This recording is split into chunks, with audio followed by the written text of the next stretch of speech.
बहुत सारी ग्लोबल जो चिंताएं थी वो लग रहा है प्राइस के अंदर उसको धीरे धीरे मार्केट डिस्काउंट कर रहा है और अभी टफ फाइट देखने को मिल रही है बुल्स और बियर्स की। सर जीतेगा कौन? जी वो तो हमेशा ही लड़ाई रहेगी और इस बारी तो इंटरनल नहीं है क्योंकि अडानी के इशू सॉर्ट आउट हो गए। कोई इतना लोन का वो था नहीं और अब एक्सटर्नल है कि बैंक का क्या है और क्यों नहीं है और स्टार्टअप्स को फर्क पड़ा है तो इस कारण से कोलैटरल रिस्क के लिए आप बैंक्स बेच रहे हैं। बट मेरे को लगता है जिस तरह से डॉलर में वीकनेस है और चाइना में स्ट्रेंथ है, metals are going to lead this rally and autos can be an outperformer because demand is humongous और सप्लाई चेन इज मोर और लेस। प्लस आप ये लेके चलिए तेल घट गया, बॉन्ड यील्ड घट गए और अब तो मुझे लगता है RBI will be on hold because of all this.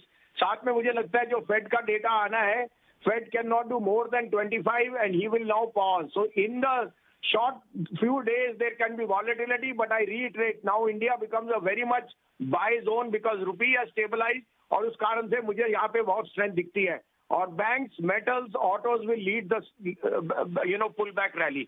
आप कहें तो मैं अपडेट भी दे दूं और कल के शेयर्स भी आपको मैंने कहा था टाटा स्टील लेना 7-7.5 का भाव था। टाटा स्टील 115 रुपए जाएगा, उससे पहले रुकेगा नहीं।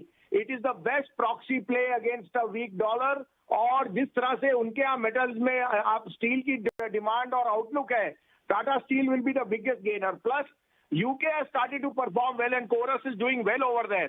तो 107-7.5 में 115 का टारगेट है, 105 का स्टॉप लॉस।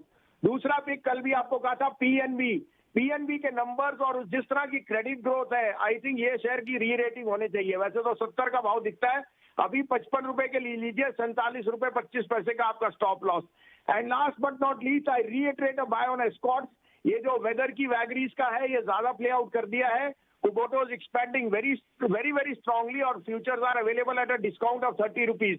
1890-95 में लीजिए, stop loss of 1860 and target of 2050 is coming in this week in Escorts।